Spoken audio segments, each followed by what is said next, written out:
And God remembered Noah and every living thing, and all the cattle that were with him in the ark.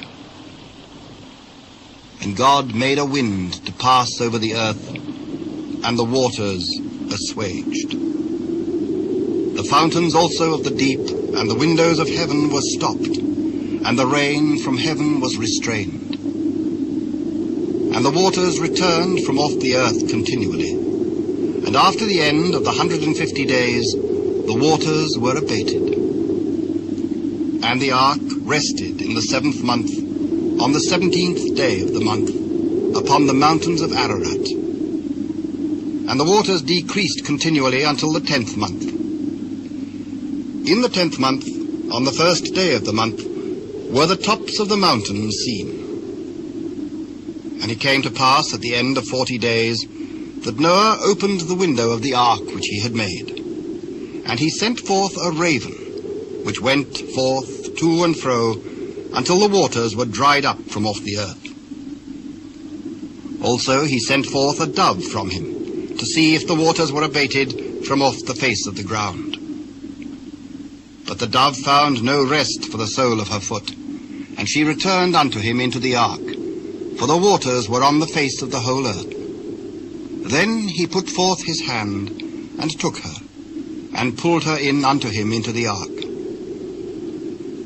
And he stayed yet other 7 days, and again he sent forth the dove out of the ark. And the dove came into him in the evening, and lo, in her mouth was an olive leaf plucked off. So Noah knew that the waters were abated from off the earth. And he stayed yet other 7 days, and sent forth the dove, which returned not again unto him any more. And it came to pass in the 601st year, in the 1st month, the 1st day of the month, the waters were dried up from off the earth. And Noah removed the covering of the ark, and looked, and behold, the face of the ground was dry. And in the 2nd month, on the 27th day of the month, was the earth dried. And God spake unto Noah, saying, Go forth of the ark, thou and thy wife and thy sons wives with thee. Bring forth with thee every living thing that is with thee, of all flesh, both of fowl and of cattle, and of every creeping thing that creepeth upon the earth, that they may breed abundantly in the earth, and be fruitful, and multiply upon the earth.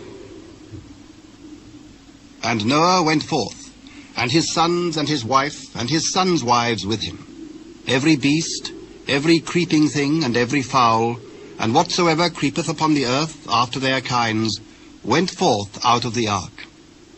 And Noah builded an altar unto the Lord, and took of every clean beast, and of every clean fowl, and offered burnt offerings on the altar.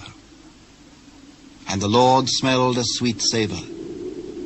And the Lord said in his heart, I will not again curse the ground any more for man's sake, for the imagination of man's heart is evil from his youth. Neither will I again smite any more everything living as I have done. While the earth remaineth, seed time and harvest, and cold and heat, and summer and winter, and day and night shall not cease.